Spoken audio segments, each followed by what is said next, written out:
Pemirsa, bertemu kembali bersama kami dalam program Bersama Pakar, tentunya di Mata Indonesia Televisi, mencerdaskan bangsa.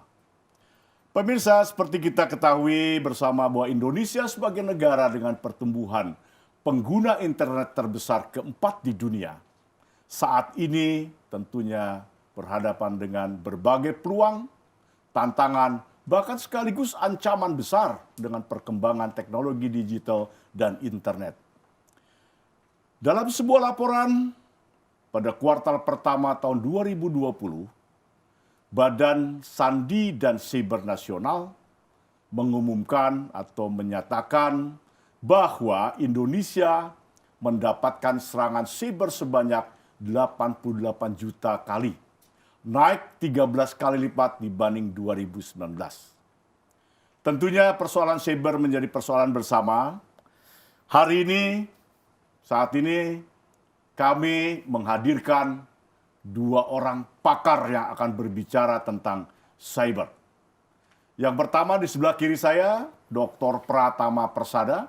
Beliau adalah pakar keamanan cyber. Ya, sudah dikenal di Indonesia. Selamat bertemu dengan pemirsa kami, Pak. Silakan menyapa pemirsanya. Siap. Yang kedua adalah rekan kita juga, Mas Pugu Sadadi, PhD. Beliau ada pakar hubungan internasional. Dengan pemirsa, Pak Pugu, Mas Pugu. Pemirsa, dua pakar ini kita akan berbincang bersama. Tapi sebelum saya berbincang, melanjutkan, Pak Pratama, Mas Pratama, di Indonesia ini penggunaan kata ini cyber apa siber yang benar?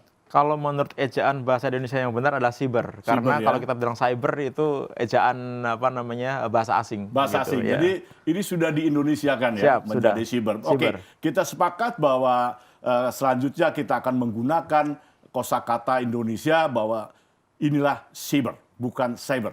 Ya. Pak Pratama, bisa kira-kira Pak Pratama menyampaikan kepada publik, kepada pemirsa, dunia cyber ini seperti apa sih sebenarnya? Oke, jadi begini.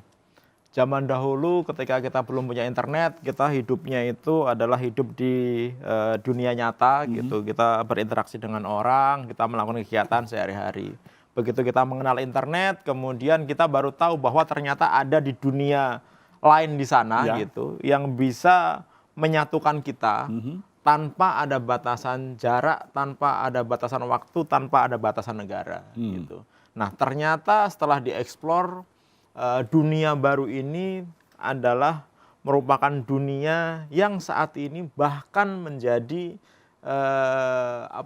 tempat hidupnya banyak orang gitu. Nah, yang jadi masalah adalah cyber atau kita bilang siber itu adalah suatu dunia yang sebenarnya tidak didesain untuk menjadi ranah yang aman.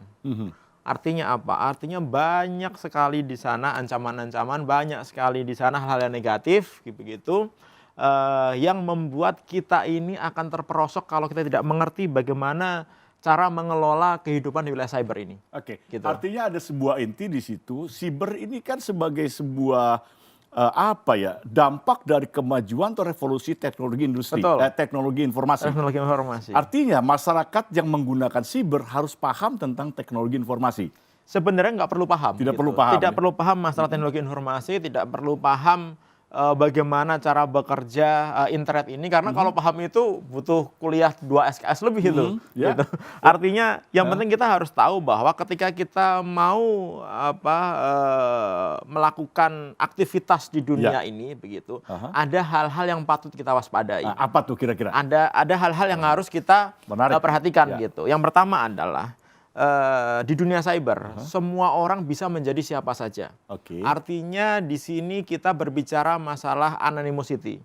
Artinya apa? Artinya orang perempuan bisa ngaku laki-laki, orang tua bisa ngaku anak-anak, begitu. Sehingga identitas itu menjadi hal yang semu di internet.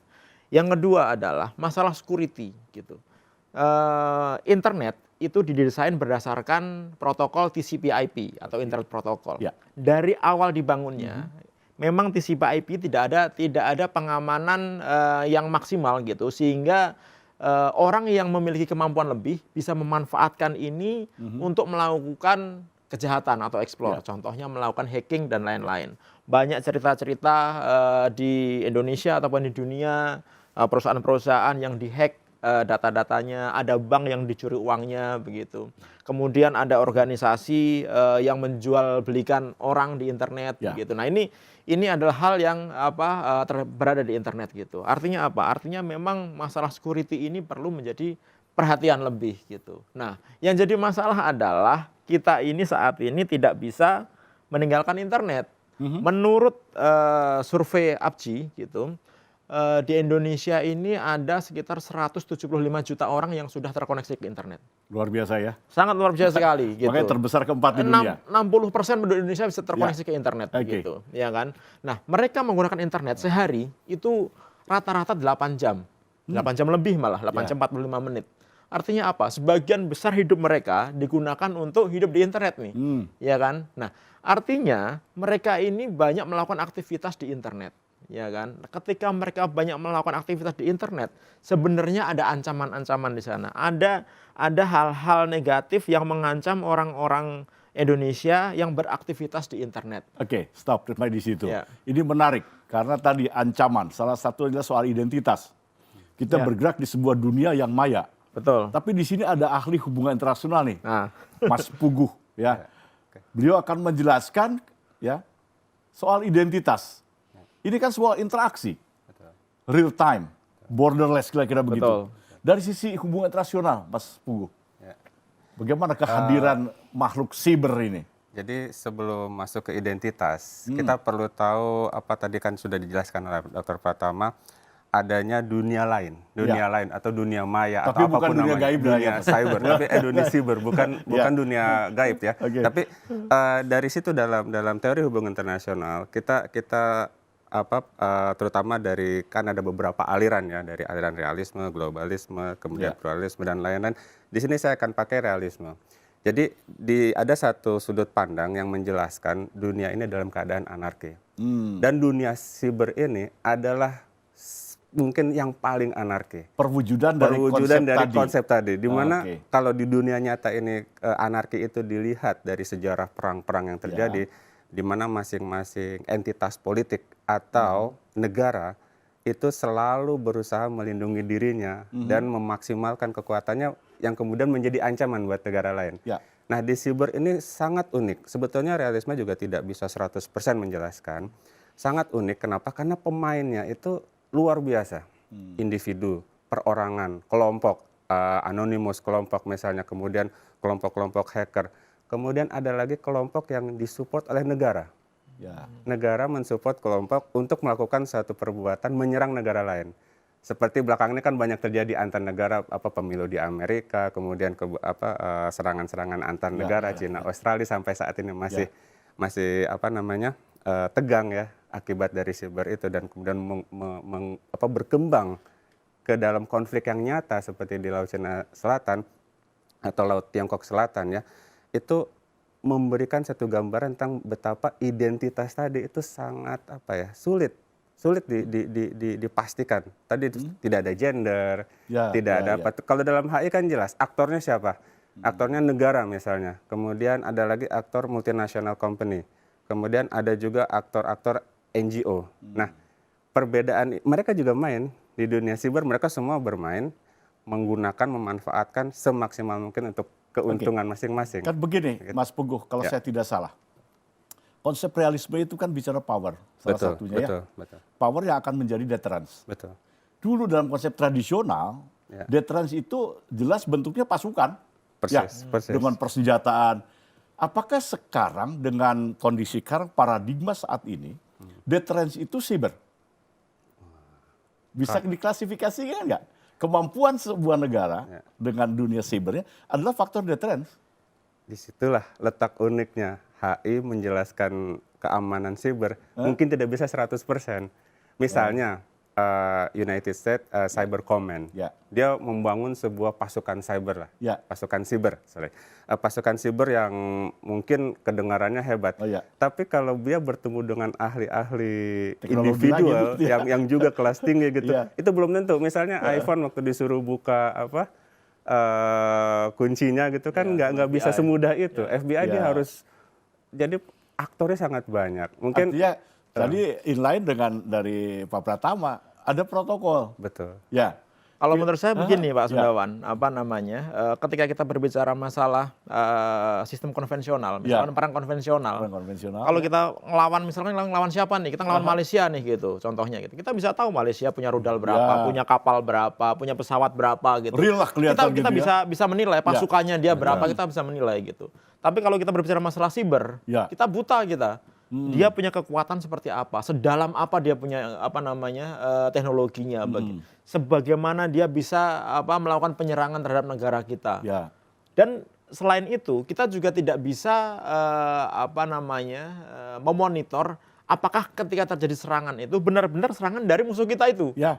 Karena di sini kita bermain masalah proxy gitu, Aha. ya kan? Ya, Kita ada proxy war dan Ya, lain-lain ya, begitu. ya, Nah, ini yang uniknya nih masalah teknologi siber ini Ya. gitu. Sehingga Sehingga kita memang harus waspada gitu, ya kan? Nah, ini yang menyebabkan sebenarnya di Indonesia ini kita perlu mengupgrade kemampuan cyber kita. Alhamdulillah sebenarnya udah lumayan sih. Beberapa tahun yang lalu kita di dalam Cyber Security Index itu level negara-negara yang kemampuan cybernya paling bagus kita peringkat ke-71. 2 tahun yang lalu kita sudah dapat peringkat ke-40 gitu. Artinya sudah mulai meningkat. Kalau kita dapat peringkat ke-40 artinya sudah ada aturan tidak tertulis, negara-negara yang levelnya di bawah 50, orang akan takut melakukan investasi di sana. Kenapa? Karena ketika melakukan investasi tidak bisa dijamin apakah keamanannya itu, terutama keamanan cybernya itu bisa mendukung perusahaannya untuk melakukan investasi negara tersebut gitu. Artinya kan persoalan siber itu bisa menyentuh persoalan lain ya. Waduh, Misalkan Epolek Sosput ekonomi. Hankam. Ya, gitu ya. Epolek Sosput Hankam. Jadi Sekarang kan ini. luar biasa.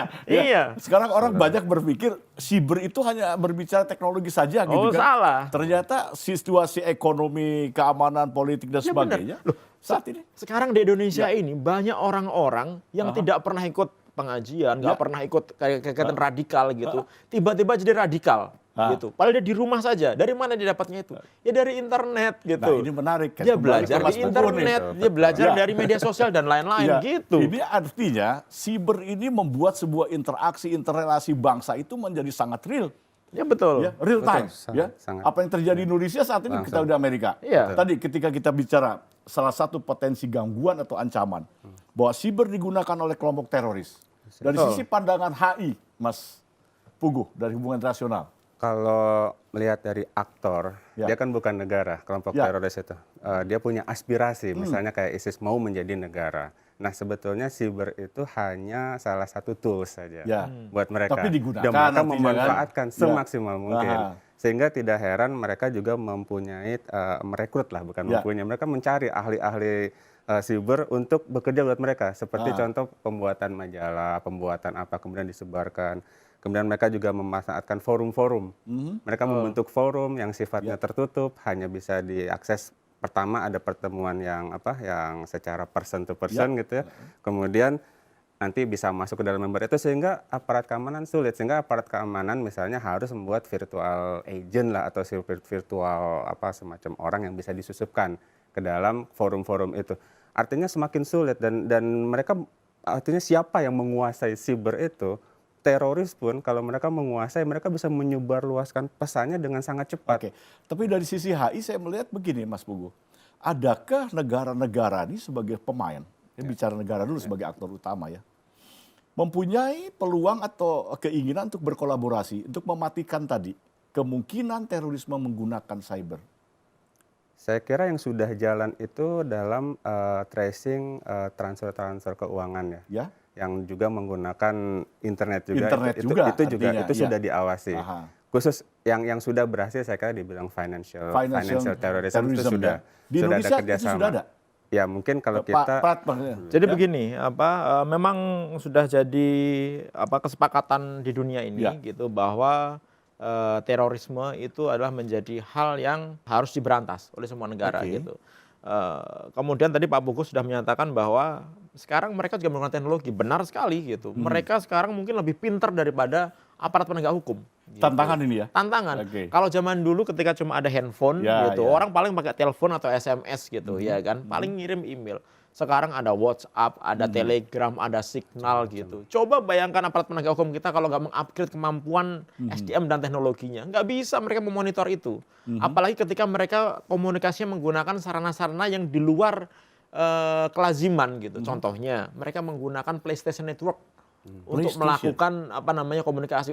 Mereka melakukan itu gitu. Mereka menggunakan media video, contohnya misalkan streaming di YouTube gitu. Tapi di situ ada pesan-pesan tertentu gitu. Jadi dia mengupload suatu video, tapi di video itu ada pesan-pesan tertentu yang pesannya itu disampaikan ke dalam forumnya di dark web gitu. Nah, kalau kita nggak punya kemampuan itu, nggak akan bisa kita ngerti itu gitu. Nah, ini dari sisi teknologi. Benar sekali Pak Bungku bahwa kita harus mengupgrade teknologi kita gitu. Kemudian yang kedua tadi adalah bahwa ketika kita berbicara masalah aktornya adalah state gitu, memang agak susah kita gitu. Kenapa? Karena resource-nya hampir tidak terbatas. Gitu. Jadi kalau kita berbicara masalah penyerangan hacking ini, aktornya itu bisa individu lone wolf, kemudian ada non state, ada state gitu.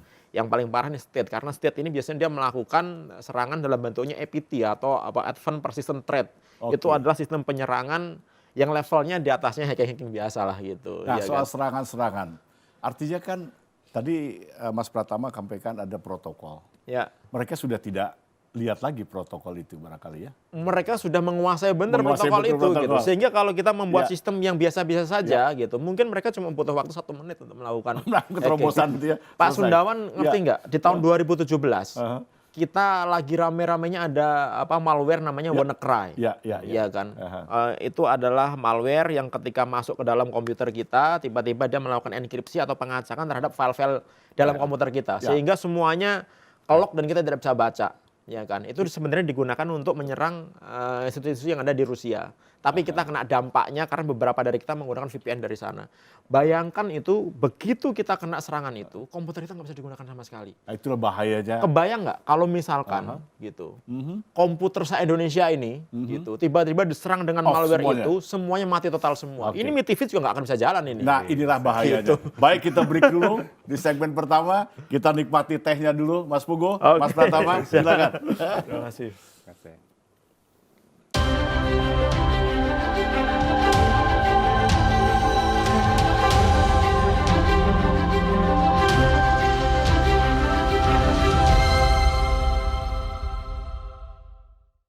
Pemirsa, kita lanjutkan. Semakin menarik, kita akan berbicara dari sisi ancaman. Ketika bicara sisi ancaman, tadi sudah disampaikan di awal, terdapat sebuah institusi di Indonesia, Badan Siber dan Sandi Negara, bukan Sandi Nasional. Jadi berbicara tentang negara. BSSN tentunya memiliki peran sangat besar dalam konteks siber ini. Tadi kita sudah bincang-bincang. Maka di segmen 2 ini kita coba akan sentuh bagaimana sih ancaman ini. Tadi protokol ditembus dan kita bisa off semua yang namanya komputer ya. Bicara BSSN, adakah di negara lain yang Mas Pugu ketahui kolaborasi di antara lembaga seperti ini untuk berbicara tentang bagaimana siber ini tidak dijadikan sebuah alat kejahatan? Yang paling terkenal tentunya Five Eyes ya. Ada National Security Agency di Amerika, kemudian ada lembaga-lembaga sejenis di Inggris, di Australia yang mereka bekerja sama. Di situ pun terjadi semacam pengkhianatan juga. Jadi terjadi maksudnya gimana tuh pengkhianatannya? Seperti ketika Amerika dia mengharvest informasi-informasi dari negara-negara sahabatnya sendiri karena dia butuh itu. Itu yang kemudian menjadi ramai kan misalnya. Jadi benar sekali yang tadi disampaikan Pak Pratama, adanya suatu kemampuan yang lebih unggul dari yang lain sehingga kolaborasi pun penuh istilahnya saling tidak percaya. Itulah kenapa dunia ini sangat-sangat anarki. Dunia siber itu sangat-sangat anarki. Siapa yang menguasai teknologi yang paling canggih, paling terbaru, sehingga dia bisa menembus atau mengendalikan yang lain di dunia siber ini, menyerang ataupun menurut Mas Pugu, mencuri. negara mana sih yang paling hebat? Wah, kalau Persisat kebetulan saya itu mungkin Pak Pratama lebih tahu kalau soal yang paling hebat ya. Orang bisa bilang misalnya Amerika, tapi dia juga jebol juga misalnya hanya dengan kontraktor, orang swasta, kasus Snowden misalnya. Itu kan sebetulnya yang dicuri kan juga data. Pencurian data itu kan salah satu bentuk kejahatan siber ya, walaupun tekniknya itu karena dia memasukkan orang. Jadi tidak selalu juga serangan itu kan macam-macam. Mungkin kalau secara teknis Pak Pratama lebih tahu persis. Tapi betapa dahsyatnya cara-cara mendapatkan informasi atau menyerang satu negara di bidang siber itu macam-macam. Bisa kita pasang alat di tempat orang, bisa diserang dari jauh, bisa juga orangnya itu masuk, bisa merekrut orang yang ada di suatu organisasi atau suatu negara sehingga ini terkonfirmasi nih ya Pak bahwa sebenarnya seperti inilah kira-kira kondisinya. Iya, jadi begini, kalau kita berbicara masalah siapa yang paling kuat di bidang cyber gitu, ini saya susah ngomongnya. Kenapa? Karena di atas langit itu pasti ada langit lagi. Gitu. Di atas kemampuan suatu negara pasti ada kemampuan lagi. Belum tentu juga suatu negara yang dia memiliki teknologi yang sangat hebat, dia menjadi negara yang nomor 1 dalam bidang keamanan. Belum tentu negara juga yang peringkat nomor 1 di Cyber Security Index itu adalah negara yang paling kuat gitu. Nomor 1-nya Singapura loh ini sekarang kita gitu. Singapura ya. Belum tentu mereka juga paling kuat karena beberapa kali perusahaan Singapura juga bisa dihack gitu. Nah, artinya apa? Artinya ini kita berbicara masalah awareness gitu. Nah, security awareness ini yang sebenarnya kurang dimiliki oleh kita, oleh para pemimpin kita. Sehingga apa? Sehingga kesadaran untuk mengamankan sistem teknologi yang kita miliki itu masih kurang sekali. Nah, ketika kurang akibatnya apa? Akibatnya sistem kita menjadi lemah. Gitu. Orang berpikir bahwa investasi kepada security, pada keamanan itu adalah investasi yang membuang-buang uang gitu. Ya kan karena memang keamanan nggak menghasilkan uang gitu. Tapi keamanan akan menjaga suatu institusi bisa menjalankan tugasnya dengan baik dan menghasilkan profit baik itu uang ataupun apapun lah itu gitu. Nah, ini kadang-kadang kurang disadari gitu. Oleh karena gini, Mas Prat, maaf saya potong. Ya. Ada sebuah perumpamaan. Kalau keamanan diterapkan, maka kenyamanan hilang. Memungkinkankah ini diterima secara salah oleh publik Indonesia? Ya, zaman dulu emang kayak gitu. Zaman dulu ketika teknologi belum berkembang dengan baik, teknologi belum berkembang dengan pesat seperti sekarang ini gitu. Memang kadang-kadang teknologi itu sangat menghambat. Contohnya misalkan di KBRI kita untuk mengirim suatu berita yang berklasifikasi rahasia itu harus ke kamar sandi, ada petugas komunikasi di sana, kemudian memberikan suratnya, kemudian di sana akan dikirimkan, harus memasukkan kunci dan lain-lain, butuh waktu lama dan kadang-kadang bahkan tidak terkirim gitu karena ada kendala teknis komunikasi begitu kan. Tapi kan sekarang sudah beda gitu. Teknologi itu bisa membuat user itu menjadi mudah. Gitu. Jadi kerumitan terhadap pengamanan itu harusnya menjadi back end dari suatu sistem tersebut. Di depannya user akan menggunakan sistem tersebut secara biasa saja gitu. Nah, ini kadang-kadang yang kurang disadari oleh pembuat sistem keamanan gitu. Ini kan setidaknya bicara teknik sadap. Berkaitan.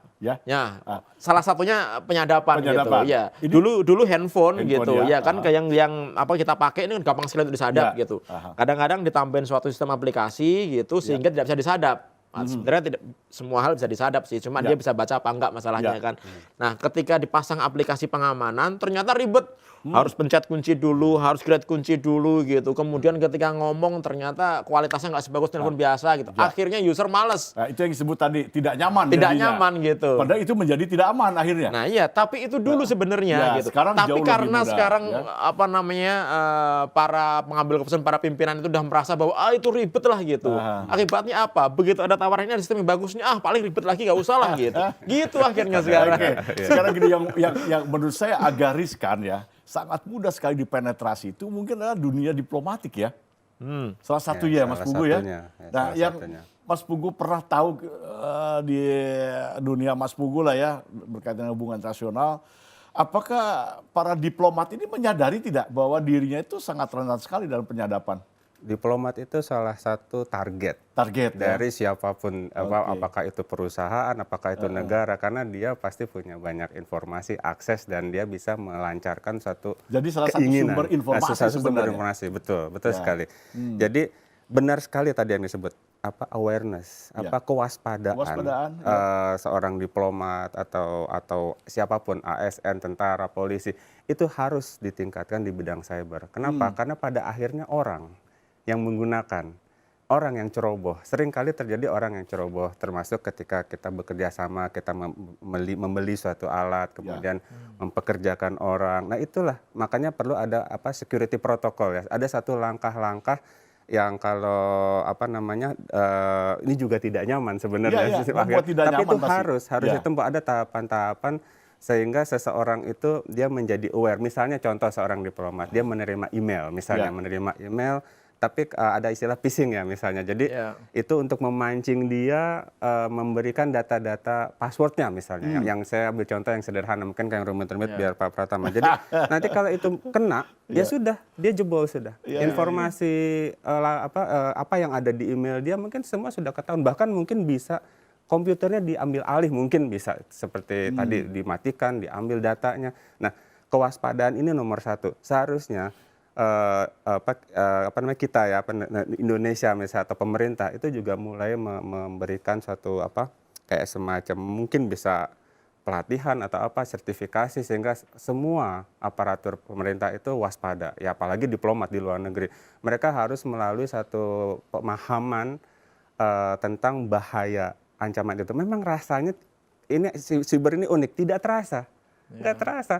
Data sudah hilang habis, saja ya, tidak terasa itu. Ini kalau menurut saya Pak Pugu ngomongnya terlalu halus ini. Halus. Ini terlalu halus gitu.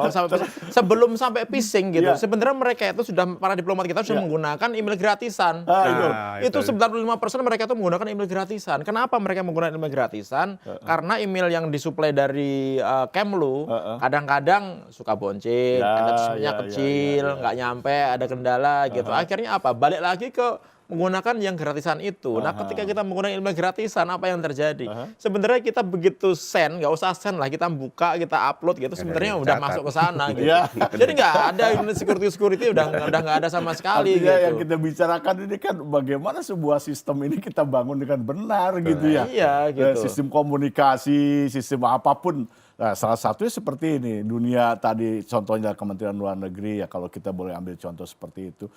Nggak hanya Kemlu aja sebenarnya. Iya, banyak. DPR, coba DPR. semua, mau pakai email Gmail semua. Ya. Bahkan pas Pampres coba sekarang coba ditanyakan, masih menggunakan email gratisan apa enggak sekarang gitu. Nah ini kan sangat bahaya sekali gitu. Apalagi ketika kita berbicara masalah istana kepresidenan. Ya. Iya kan, presiden menggunakan email gratisan gitu. Yang janganlah gitu. Masa Bener nggak kira-kira Mas Pugu di dunia HI ini bisa gitu. juga terjadi seperti ini nih? Kalau soal email gratisan saya detailnya yang kurang paham. Terus saya Tapi kira-kira ada lah ya, digunakan. tapi logikanya begini, dunia yang anarki tadi, siapa yang memprovide email itu, dia secara teori bisa membacanya. Tapi kan bukan secara teori Pak Pugu, udah pasti bisa membacanya.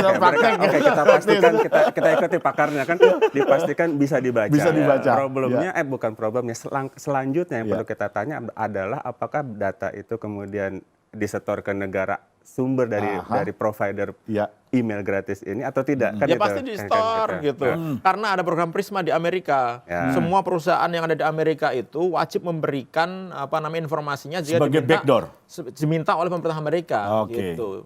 Baik Microsoft, kemudian Facebook, ada Instagram, ada WA di situ ya, ada Twitter, ada Apple dan lain wajib memberikan gitu. Karena untuk backup tadi. Ya emang aturannya di negara sana. Selama you kerja bikin usaha di Amerika, you kasih kita gitu, ya kan? Di Indonesia memungkinkan nggak? Nah di Indonesia kita ini mohon maaf gitu, kita ini tidak punya bargaining power untuk melakukan itu. Terhadap siapa? Terhadap pemilik aplikasi besar itu yang sudah kalau saya bilang menjajah Indonesia. Saya sebenarnya pakai baju hitam ini juga kayak gitu. Kita ini sebenarnya saya mau menyatakan bahwa kita ini dijajah. Tapi kita dijajah, tapi kita tertawa-tawa, bahagia, bersuka cita gitu. Karena kita dijajah dengan senang hati. Kita dijajah dikasih media sosial gratisan, dikasih email gratisan, dikasih cloud gratisan, semuanya gratis gitu untuk kita. Dan kita sekarang sehari-hari menggunakan itu. Kita sekarang ini lebih baik nggak makan daripada nggak buka medsos. Gitu. Artinya apa? Kita sangat tergantung. Sudah ada ketergantungan ya. Nah, kita tahu sendiri bahwa zaman dulu ketika kita mau mencuri informasi, kita harus belajar ilmu hacking, belajar ilmu jaringan dan lain-lain. Sekarang enggak. Kita ini dengan rela memberikan segala informasi yang kita miliki gitu kepada pemilik-pemilik layanan tersebut yang kita tidak tahu sebenarnya mereka ini dikemanakan data-data kita. Ya kan, oleh karena itu saya bilang kita ini dijajah. Yang kedua adalah kenapa saya tadi bilang tidak punya bargaining power. Ya. Contohnya, beberapa tahun yang lalu kita dapat info ada 1 juta lebih akun Facebook masyarakat Indonesia yang bocor gara-gara Facebook. Ada kasus Cambridge Analytica kalau masih ingat gitu. Nah, kemudian Kominfo mengajukan kepada Facebook, kita mau ikut investigasi dong, bener apa enggak gitu. Saya itu mengajukan, Polri juga mengajukan kita jadi masuk timnya dong gitu. Tapi sama Facebook bilang apa? Enggak usah, kita investigasi sendiri gitu. Akhirnya banyak tuntutan, akhirnya kita melaporkan nih. Melaporkan Facebook ke pengadilan, ya kan. Pengadilannya di Indonesia. Karena ada kantor representasi Facebook di Indonesia. Panggilan pertama, kedua, ketiga nggak hadir sama sekali gitu. Artinya apa? Kita ini nggak dianggap gitu. Kita ini dicuekin gitu. Terus apakah ketika kita dicuekin kita mau bilang oke, kita blokir Facebook? Nggak mungkin juga. Pengguna Facebook di Indonesia udah 130 juta lebih. Ya kan, pengguna Instagram udah 86 juta lebih sekarang di sini. Belum pengguna WA, hampir semua orang menggunakan WA. Jadi ada dua sisi. Kalau sampai diblokir apa yang terjadi? Itu mungkin demonya lebih besar dari 212 itu. Gitu ya. Karena orang-orang udah menggunakan Facebook, udah menggunakan Instagram untuk jualan, untuk bisnis gitu kan. Nah, ketika kita menuntut mereka tolong dong kasih info kita masalah kebocoran ini. Akhirnya mereka bilang apa? Nggak ada kebocoran di Indonesia gitu. Dan kita hanya bilang apa? Oh ya sudah, terima kasih. Gitu loh. Nah, ini kan jadi masalah nih gitu. Tadi soal bahwa akan terjadi demonstrasi malah lebih besar. Tapi ini pernah terjadi di Mesir ya? Oh, Mesir, betul. Oh iya, dari Arab Spring. Mas Pugu. Ya, ini kan penggunaan siber. Lewat Twitter dan sebagainya. Sebelum saya ke Arab Spring, saya mau tambahkan sedikit. Benar-benar bahwa faktor negara, kekayaan negara, kekuatan negara, penguasaan teknologi itu sangat penting, terutama di bidang siber ini. Sebagai contoh misalnya, perusahaan-perusahaan yang berbasis di negara-negara barat, itu kan menguasai sebagian besar. Tapi apa yang dilakukan Cina sekarang? Dia membuat sendiri. Google nggak bergerak di sana. Itu kuncinya, kemandirian itu. Dengan adanya kemandirian sistem di satu negara, nggak bisa. Sehingga tidak mungkin terjadi engineering gerakan masyarakat demonstrasi di Cina. Jadi, saya tidak menyimpulkan, hanya kira-kira analisa bahwa Indonesia harus seperti itu. Sebaiknya kalau kita punya kemampuan kita kembangkan yang seperti itu. Kembali ke tadi Arab Spring, ini kan sebagai dampak. Betul. Nah, kalau ini adalah yang disebut dengan engineering sosial menggunakan teknologi siber. Jadi mengorganisir orang sebanyak itu ya, saya nggak tahu waktu itu jumlahnya sangat banyak di Tahrir Square itu. Jadi bagaimana caranya? Ya paling cepat itu tadi karena sudah terkoneksi. Jadi infiltrasi media sosial yang begitu cepat digunakan oleh masyarakat di seluruh dunia di suatu negara. Seperti kita tadi sudah 60% misalnya menggunakan internet. Bahkan mungkin dari 60% ini mungkin 55% atau 60% seluruhnya menggunakan media sosial, mendapat informasi, kemudian terprovokasi, melakukan satu tindakan, terjadilah tindakan itu. Dan sebenarnya di negara kita juga terjadi hal yang sama, di mana koordinasi kegiatan, kemudian yang paling penting lagi adalah penyebarluasan informasi. Begitu cepat sampai masif, sangat cepat. Karena itu entah hitungannya apa, saya nggak tahu hitungannya juta atau apa, itu cepat sekali tersebar. Sepanjang mereka berhasil membangun satu networking yang bagus, dan itu dilakukan memang oleh para aktivis oposisi, semua melakukannya. Saat ini semua melakukan itu. Jadi sementara kita sepakat bahwa penggunaan siber internet itu bisa mengancam keamanan nasional. Baik, di segmen 3 kita akan bahas itu. Kita break sebentar. Terima kasih.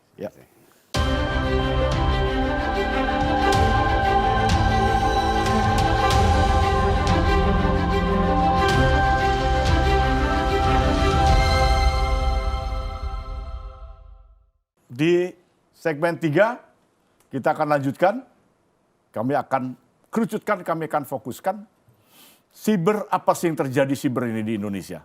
Tentunya ada gangguan, hambatan tadi, ancaman dan sebagainya. Tidak lepas juga kita akan sedikit berbicara tentang adakah regulasi yang bisa mendukung tentang bagaimana kita menggunakan siber ini secara benar.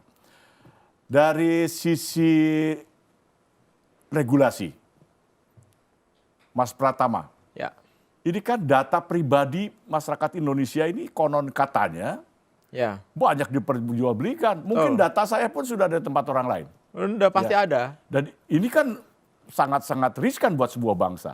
Siap. Ya, bisa menjelaskan kepada pemirsa kita. Ya, ini masalah di negara kita nih. Kenapa? Karena saya selalu bilang bahwa di Indonesia ini kejahatan cyber itu bisa berkembang dengan sangat baik sekali. Gitu. Kenapa saya bilang seperti itu? Yang pertama adalah masalah aturan gitu. Di sini kita punya sebenarnya undang-undang informasi dan transaksi elektronik, undang-undang ITE begitu, ya kan? Undang-undang ITE walaupun beberapa pasal menjadi polemik, tapi ini sebenarnya undang-undang yang cukup bagus lah gitu untuk mengatur wilayah cyber kita. Tapi belum cukup gitu. Kita perlu undang-undang tambahan lagi, yaitu undang-undang pelindungan data pribadi. Kenapa kita butuh ini gitu? Karena inilah undang-undang yang digunakan untuk melindungi masyarakat kita ketika mereka mulai merasa bahwa cyber ini adalah tempat hidup keduanya gitu. Orang sekarang bekerja di ranah cyber, orang sekarang berkomunikasi, bersosialisasi di wilayah cyber, orang sekarang hubungan keluarga di wilayah cyber gitu. Artinya apa? Ruangan cyber ini sekarang sudah hampir sama dengan ruangan offline gitu. Ruangan kita kehidupan sehari-hari gitu. Nah, artinya perlu diatur. Yang jadi masalah adalah tadi saya bilang bahwa dari awal banyak orang-orang jahat gitu yang ingin memanfaatkan kelemahan-kelemahan di wilayah cyber ini untuk keuntungan pribadinya dia.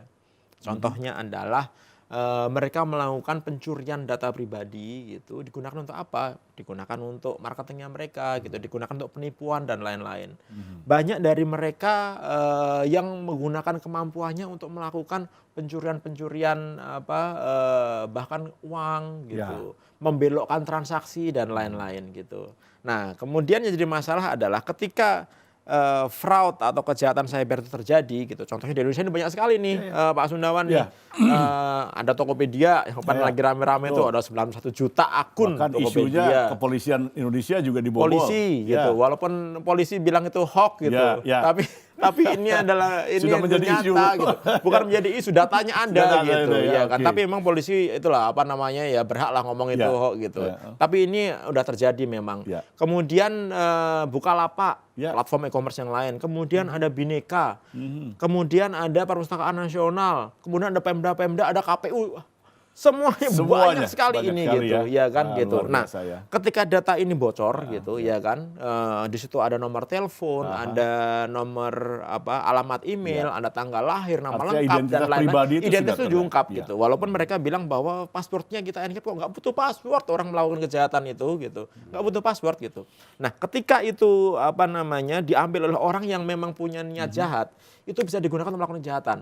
Artinya apa? Lebih mudah melakukan penipuan kalau kita tahu target yang akan kita tipu daripada kita tidak tahu data apa-apa gitu. Kita tahu namanya di mana, kita tahu umurnya kira-kira berapa, kita tahu alamat emailnya di mana, dia punya platform e-commerce yang dia miliki itu apa saja. Itu lebih mudah melakukan penipuan gitu. Artinya data pribadi itu kan sudah tidak secure. Yang jadi masalah jadi gitu. Masalahnya apa kira? Yang disalahkan selalu si hackers gitu. Nah, kenapa kok si hackers ini bisa mencuri masuk ke dalam sistemnya si pemilik layanan ini? Betul.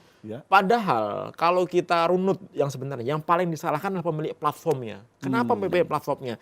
Kenapa kok dia tidak melakukan pengamanan secara maksimal sehingga memungkinkan terjadinya fraud atau pencurian data gitu. Pada sistem pengamanan itu secara teknikal ada. Ya ada gitu. Dan harus dilaksanakan. Nah, di Eropa ada namanya GDPR sama seperti undang-undang data pribadi gitu. Kalau satu institusi membocorkan satu data pribadi masyarakat Eropa, itu dendanya bisa sampai 20 juta euro. Nah, sekarang di Indonesia bagaimana Mas Pratama? Undang-undang PDP tadi bagaimana? RUU atau undang-undang? Gini, makanya di Eropa itu artinya perusahaan itu atau pemerintah itu kan berlomba-lomba untuk mengamankan sistem supaya dia tidak kena denda, tidak kena hukuman. Di Indonesia nggak ada gitu. Kemarin kena hack 91 juta aja Tokopedia bilang kita ada upaya peretasan. Jelas-jelas itu diretas gitu. Sekarang apa yang berbuat gitu? Minta maaf kayak ngapain kayak enggak juga. Atau dia hanya berlindung saja karena citra atau image-nya sudah dan merasa bahwa mereka ini korban gitu. Saya ini juga korban peretasan gitu. Ya nggak bisa kayak gitu dong. Masyarakat ini sudah menitipkan datanya kepada mereka, ya harus diamankan dong gitu. Nah, yang saya sedih adalah kemarin itu sempat dibahas rancangan undang-undang ini di Komisi 1 DPR dengan Asosiasi Telekomunikasi Indonesia, ATSI gitu. Nah, ATSI itu mengajukan bahwa sebaiknya di Undang-Undang PDP ini tidak ada ancaman hukuman pidana. Gitu. Artinya apa? Ya jadi undang-undang ompong dong, dari Iya. hukum ompong dong. Padahal- Kalau misalkan di undang-undang itu tidak ada hukuman Oke. pidana, artinya apa? Ya nggak ada sanksi buat mereka. Padahal itu sudah masuk ranah Nah kejahatan. iya, artinya kan selalu membela yang berkuasa kalau Iya, kayak iya. gini. Terus masyarakat Oke. dikemanain gitu. Kita nggak bisa berbuat apa-apa. Kita sudah ngamanin password kita udah melakukan two factor authentication, kita sudah tidak menggunakan wifi gratisan Oke. gitu, ya kan? Tapi kalau data itu ada di sana, yang bocor sana, ya kita nggak bisa berbuat apa-apa. Ya. Ini selain yang diceritakan Mas Gitu. Pratama tadi di negara lain, sepengetahuan Mas Puguh, Ya seperti tadi di Eropa Ya. ada semacam data protection Ya. act. Memang itu menjadi wajib hampir, saya kira semua, mungkin bukan hampir ya, semua negara-negara yang berlandaskan kepada hak-hak individu, sehingga sangat-sangat dilindungi, sehingga selalu ada apapun namanya, secara umum mungkin namanya Data Protection Act. Data Protection Act itu yang dimaksud dengan itu adalah data-data yang dititipkan tadi, Ya. bahkan dititipkan ke pemerintah, ke swasta. Misalnya swasta itu kita member dalam satu organisasi, member dalam satu toko online, kan itu kan kita masukkan semua data-data kita lengkap, karena kita ada bank kita juga di situ untuk pembayaran. Jadi itu kewajiban lembaga apapun dia, negara, institusi negara seperti misalnya kayak Kemendagri misalnya kalau Ya. di Indonesia, kalau di luar negeri ya yang bagian menyimpan data masyarakat gitu secara umum, statistiknya itu lengkap di situ. Dan kalau sampai itu bocor, ya yang megang data inilah yang dituntut, karena berarti dia tidak melaksanakan. Dan perhatikan, hampir ketika kita memasukkan data kita ada konsen dari pihak pengguna. Selalu kalau di Eropa, di negara-negara yang sudah melaksanakan Data Ya. Protection Act, itu akan ada konsen dari kita. Ya, saya bersedia mensubmit data-data ini. Kemudian juga dari pihak yang menerima data itu juga, ya kami akan menjaga data tersebut. Jadi itu ada kan kewajiban bagian dari gitu. sebuah protokol. Protokol, betul. Yang harus dibaca. Persis. Persoalannya barangkali masyarakat Indonesia tuh jarang membaca itu. Tapi mungkin Indonesia nggak ada Atau mungkin. nggak ada. Saya nggak tahu. Tapi saya kira kita belum ada masalahnya Belum di sini ada. nih gitu. Jadi artinya regulasi ini kan sangat penting. Oh, sangat-sangat. Korban sudah begitu banyak ya Mas Pratama. Ya, kalau mungkin gini lah, kalau contoh itu masih kurang tajam, contohnya saya kasih contoh lagi lah gitu misalkan. Ada beberapa kasus ini ditangani oleh polisi kita, di Polda Metro. Ada orang tiba-tiba m-bankingnya itu ketika dia transfer dibelokkan. Ya. Dibelokkan ke rekening lain begitu, ya kan? Nah, gimana ceritanya kok bisa transfer itu dibelokkan? Artinya apa? Artinya kan ada orang yang bisa melakukan hacking ke Ya. m-bankingnya dia gitu, sehingga ketika dia transaksi nomor rekeningnya dirubah, ya kan? Ya. Nah, kenapa itu bisa terjadi? Nah, pasti bank kemarin bilang, ya itu karena si customer-nya, nasabahnya ini tidak mendownload aplikasi yang resmi dari bank kami gitu. Ya emangnya semua orang yang jadi nasabahnya bank itu ngerti harus download aplikasi dari mana? Kan mereka belum tentu ngerti IT Ya, gitu. Yang benar adalah harusnya si bank membuat protokol komunikasi yang benar, Ya. sehingga ketika terjadi transaksinya itu diamankan. Misalkan dengan enkripsi atau pengacakan. Sehingga di tengah jalan ketika ada orang mau baca itu, mau ngerubah nomor rekening, nggak bisa dia baca. Kenapa?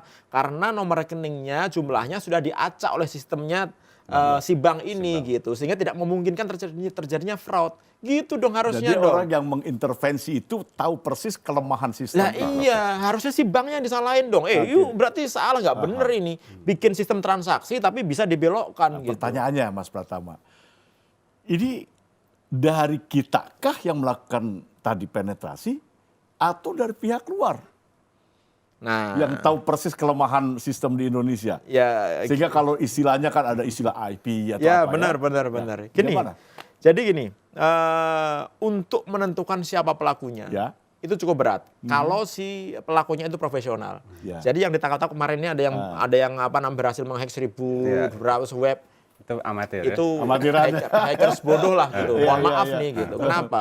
Karena ini tertangkap. Iya, iya. Hackers yang benar nggak akan tertangkap Nggak akan. gitu, nggak akan Iya, iya. tertangkap gitu. Nah, ketika kita berbicara pelaku, tadi saya udah sempat bahas ada proxy di sini. Ya. Susah bagi kita untuk mengetahui kira-kira siapa pelakunya hanya dari tujuan atau source dari si pelaku tersebut. Artinya apa? Bisa aja orang Indonesia dia pakai proxy di Vietnam dan nyerang dari Vietnam untuk melakukan penyerangan gitu. Itu bisa jadi terjadi. Ini terjadi ketika tahun 2013. Kita ini dinobatkan menjadi negara nomor 3 yang paling banyak melakukan penyerangan. Indonesia gitu. Wah, saya itu bangga nih. Oh, IP kita Indonesia. IP Indonesia. Nah, itu Wah, apa kita saja. bangga nih. Wah, hackers kita banyak sekali nih gitu. Kita hebat nih gitu. Tapi ternyata apa? Setelah dicek, ternyata melakukan penyerangan itu adalah bot. Ya. Artinya apa? Ada jutaan komputer di Indonesia yang disusupi oleh bot gitu dan digunakan untuk melakukan penyerangan. Di saat kita lagi ngetik Microsoft Word, kita lagi main game, kita lagi main handphone, ternyata device-device kita ini dilakukan oleh penyerangan tanpa kita tahu gitu. Benar, ini Mas Nathan, saya ada Itu. pengalaman. Saya berkunjung ke sebuah negara besar. Ya. Pagi hari di lobi itu saya membaca koran negara tersebut. Disebutkan di situ Indonesia negara keempat yang menyerang negara tersebut. Iya. Saya terkenyak juga, hebat juga Indonesia. Ketika tanyakan, bukan Pak, itu penggunaan IP saja. Iya, benar itu. Ini ditemukan nggak kira-kira di Persis, Eropa, Mas persis. Pugu? Apanya? Penggunaan IP nih. Ya pastilah. Mas Pugu kan pernah di Eropa nih. Enggak, kalau soal itu pasti, cuman kan untuk sekali lagi untuk memastikan siapa, bagaimananya itu. Tapi kalau seperti dari awal tadi dibuka, itu tidak ada batasan. Ya, Tidak ya. ada batasan. Pemain-pemain itu bisa pakai dari mana saja. Sangat borderless ya. Sangat borderless. Dan kadang-kadang penyerangnya itu juga dia bisa ngakali. Contohnya Sony Pictures.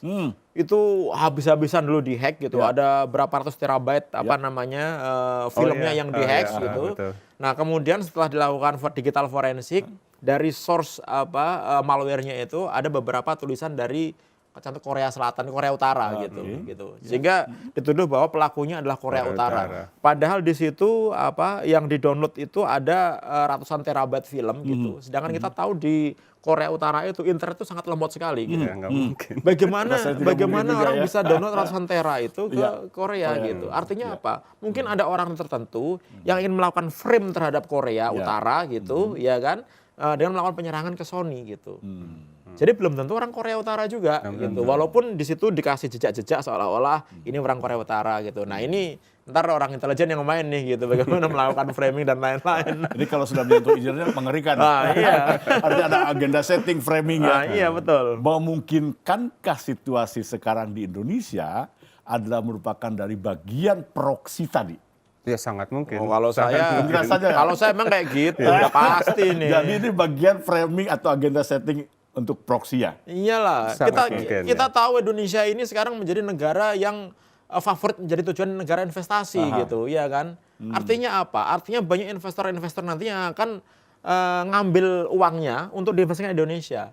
Nah, pasti akan negara-negara kehilangan uang nih, gitu. Nah, kita tinggal petakan aja ini kehilangan uang ini pasti nggak suka sama kita. Saing Atau pesaingnya. negara-negara di sekeliling kita yang harusnya dia mengharapkan investasi itu ternyata nggak dapat gitu. Ya, tinggal petakan aja lah kita bisa baca gitu. Kalau begitu saya memberanikan diri, Mas. Nah iya loh, Pratama, kita menggambarkan. negara bersahabat itu Iya. belum tentu bersahabat di bidang cyber juga gitu.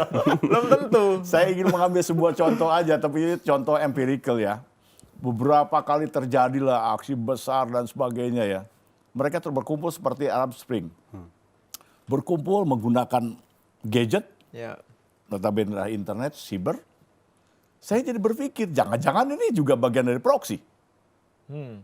Ya, memungkinkan nggak Pak Pugu? mungkin. Mas Pugu. Bahwa gerakan ini bagian dari sebuah proxy tadi siber. Ya tentunya kita harus pastikan gerakannya yang mana, siapa gitu. Misalnya kalau gerakan-gerakan sosial yang ada di Indonesia, bentuk protes, itu mungkin gabungan. Ada yang murni, mungkin jumlahnya sedikit, misalnya 1000 gitu ya. Kemudian ada yang menunggangi, apakah itu dari luar atau ke kelompok yang kuat, yang punya kepentingan, sehingga dia menggunakan itu sebagai proksi, kemudian diolah. Nah, sekali lagi pembuktiannya yang sangat sulit. Pembuktiannya sangat sulit, siapa yang bermain. Artinya kita kembali kepada anarkinya dunia siber. Hanya orang-orang yang tahu persis, yang memiliki teknologi, yang memiliki kemampuan tinggi, yang bisa mengungkapkan itu. Sebetulnya sebagian besar peristiwa yang terjadi sekarang di Indonesia, baik itu misalnya sebagai contoh aja, apa yang hiruk-pikuk di media sosial tentang pemilu, tentang protes-protes yang ada di masyarakat, itu sangat sulit dibuktikan. Karena itu tadi pemainnya sesungguhnya siapa, misalnya terbongkar satu kelompok, muncul lagi, lahir lagi. Apakah itu sama atau tidak? Itu juga perlu penyidikan lagi gitu kan. Mas Pratama robot itu. Iya. Penggunaan alat Ya dan bisa gini, sekarang ini kita kan Pak Presiden juga berkali-kali ngomong, information is the new oil. Ya. Gitu, is the new gold. Artinya apa? Informasi ini value-nya itu ternyata sekarang lebih besar daripada minyak dan emas gitu. Karena apa? Dengan informasi ini kita bisa menguasai suatu negara. Itulah makanya kita ini kalau nggak menguasai informasi ya kita akan jadi kalahan terus. Atau kalau kita memberikan informasi kita buka-bukaan semuanya kepada publik yang sekarang difasilitasi oleh hal-hal yang gratis-gratisan ini, ya sudah kita akan siap-siap menjadi negara jajahan. Jadi itulah hebatnya siber ya. Bahwa siber ini layaknya sebuah sistem bisa mengakomodasi, bisa mengumpulkan, mengharmonisasi apapun, dan bisa digunakan untuk apapun. Betul. Ya kira-kira demikian. Oke, nah di dunia internasional Mas Pugu kembali tadi, pemain ini kan banyak sekali gitu ya. Karena sudah bergesernya tadi pemahaman tradisional ke non tradisional. Pemain tidak lagi negara, tapi ada non negara. Di Indonesia, kira-kira ya pemain non negara seperti apa dikaitkan dengan dunia siber? Pemain non negara di Indonesia, kalau saya perhatikan ya misalnya itu bisa yang tadi orang yang sangat punya kepentingan untuk motivasi uang lah, jahat misalnya, dia mencari keuntungan itu juga pasti bermain. Kemudian ada lagi yang mereka ingin mengkondisikan satu keadaan, itu juga pasti bermain. Itu tinggal ada dana yang besar, kemudian membuat satu engineering dengan media sosial misalnya, akan terjadi suatu trending yang sebetulnya biasa saja. Sebetulnya misalnya kita mendengar satu berita yang kalau 10 tahun lalu nggak akan menimbulkan apa-apa, sekarang berita itu karena dia dipopulerkan begitu rupa, dikondisikan begitu dahsyat dengan organik akun kah atau dengan bot kah, segala cara. Dan Twitter sehebat apapun sistem dia untuk mematikan bot-bot itu akan lahir 1000 lagi, 2000 lagi, akan terus menerus. Itu contoh-contoh satu platform. Salah Jadi, satu yang luar biasa. Kita berhadapan dengan dua kata kalau saya. Tadi kita bicara cyber bisa menjadi cyber war. Di cyber itu juga tadi Mas Pratama, Mas Pugu katakan ada sebuah proxy, maka ini jadi proxy war. Bisa. Nah ini sesuatu yang berbahaya. Nah kira-kira Mas Pratama di segmen 3 ini kita sudah akan berakhir. Kalau saya boleh menyimpulkan dari Mas Pratama, dari Mas Pugu, keamanan cyber itu sangat penting. Betul.